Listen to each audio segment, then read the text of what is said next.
सोचिए, एक ऐसा दौर जब दुनिया में उथल-पुथल मची हो, समाज बिखर रहा हो, तो क्या ऐसे में एक कवि की आवाज मरहम बन सकती है? सुनने में शायद अजीब लगे, लेकिन इतिहास में एक ऐसा ही दौर था और एक ऐसी ही आवाज थी। ये लाइन देखिए, आगे बढ़वागते बड़ी है आगे पेट की। ये 16वीं सदी के भारत में गोस्वामी तुलसीदास ने लिखा था। इसका मतलब पता है क्या है? कि समंदर में लगी आग से भी कहीं ज्यादा भयानक, कहीं ज्यादा बड़ी होती है पेट की आग। और ये सिर्फ कोई कविता की लाइन नहीं थी। तुलसीदास जिस दुनिया को देख रहे थे ना, वो सच में जल रही थी। मतलब एक ऐसा समाज था जो बहुत गहरे सामाजिक और आर्थिक संकट की आग में झुलस रहा था। और इस सब की जड़ वही पेट की आग। और जरा सोचिए, ये पेट की आग कितनी भयानक रही होगी कि लोग अपने धर्म, अधर्म, सही गलत सब कुछ भुला बैठे थे। मतलब जिंदा रहने की मजबूरी में लोग ऐसे ऐसे काम कर रहे थे, यहां तक कि अपने बेटे बेटियों को बेच रहे थे। समाज का पूरा ताना बाना ही उधड़ रहा था। तो सवाल ये उठता है कि इस जलते हुए समाज के बीच वो कौन था जिसने इस दर्द को सिर्फ देखा नहीं, बल्कि इसका जवाब देने के लिए अपनी कलम उठाई? वो थे गोस्वामी तुलसीदास।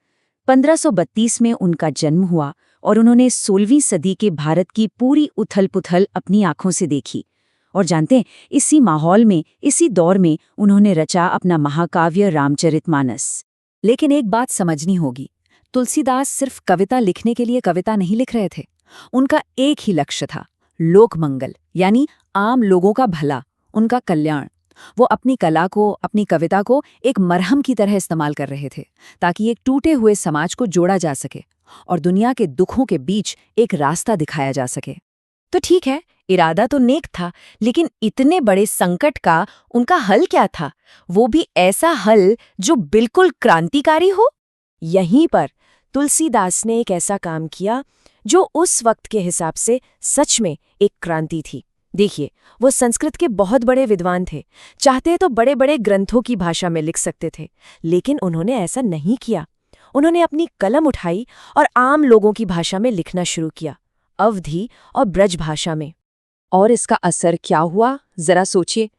जो ज्ञान, जो दर्शन, जो बड़ी बड़ी बातें सिर्फ विद्वानों की किताबों में बंद थीं, वो अब गली मोहल्लों तक पहुंच गईं। असल में तुलसीदास ने अपनी भाषा से एक पुल बनाया, एक सेतु, जिसने बड़े बड़े आध्यात्मिक और नैतिक विचारों को हर आम इंसान के लिए आसान बना दिया।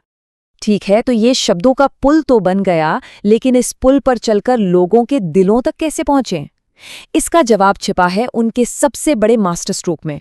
रामचरितमानस का वो सीन याद कीजिए जब युद्ध भूमि में लक्ष्मण मूर्छित पड़े हैं और उनके भाई, जिन्हें ईश्वर का अवतार माना जाता है, वो राजा राम फूट फूट कर रो रहे हैं, विलाप कर रहे हैं। ये भारतीय साहित्य के सबसे इमोशनल, सबसे मार्मिक पलों में से एक है। और उस गहरे दुख के पल में वो ईश्वर राजा राम क्या कहते हैं? कोई ज्ञान नहीं, कोई उपदेश नहीं। वो एक आम इंसान की तरह टूटकर कहते हैं कि इस दुनिया में बेटा, धन, पत्नी, घर परिवार सब कुछ दोबारा मिल सकता है, लेकिन एक सगा भाई दोबारा नहीं मिलता। बस यही था तुलसीदास का मास्टर स्ट्रोक, एक देवता का पूरी तरह से मानवीकरण। जब भगवान भी हमारे जैसे दुख में रोता है, तो वो कहीं दूर आसमान में बैठा हुआ परमात्मा नहीं रह जाता, वो घर का, परिवार का एक सदस्य लगने लगता है। और यहीं पर वो उस पेट की आग का जवाब देते हैं। अब राम की भक्ति सिर्फ कोई पूजा पाठ या किताबी बात नहीं रह गई, वो एक प्रैक्टिकल सहारा बन गई, एक ऐसी हिम्मत जो जिंदगी के असली दर्दनाक संकटों में काम आए। क्यों? क्योंकि अब लोगों को लगता था कि हमारा भगवान भी हमारे दर्द को समझता है। तो ये तो हुई 16वीं सदी की बात, लेकिन सवाल ये है कि इस महान कवि की आवाज आज हमारे दौर में क्या मायने रखती है? उनकी आवाज आज भी उतनी ही बोल्ड, उतनी ही साहसी लगती है। एक बार जब लोगों ने उनकी जाति को लेकर सवाल उठाए, तो उन्होंने समाज के इन सारे बंधनों को एक झटके में नकार दिया। उन्होंने कहा, चाहे मुझे धूर्त कहो या अवधूत कहो, मतलब सन्यासी, मुझे न तो किसी की बेटी से अपने बेटे का ब्याह करना है और ना ही मैं किसी की जाति बिगाड़ने वाला हूं। मतलब उन्होंने साफ साफ कह दिया कि मेरी पहचान किसी जाति या समाज के दिए हुए लेबल से नहीं है, मैं तो बस राम का दास हूं। सोचिए, उस दौर में जब जाति पाति ही सब कुछ थी, ये कहना कि मेरी पहचान मेरी भक्ति है, कितनी बड़ी और हिम्मत वाली बात रही होगी। तो आखिर तुलसीदास की विरासत क्या है? वो हमारे लिए क्या छोड़ गए? पहली चीज, समाज में जो आर्थिक और सामाजिक गैर बराबरी थी, उस पर एक बहुत तीखी टिप्पणी।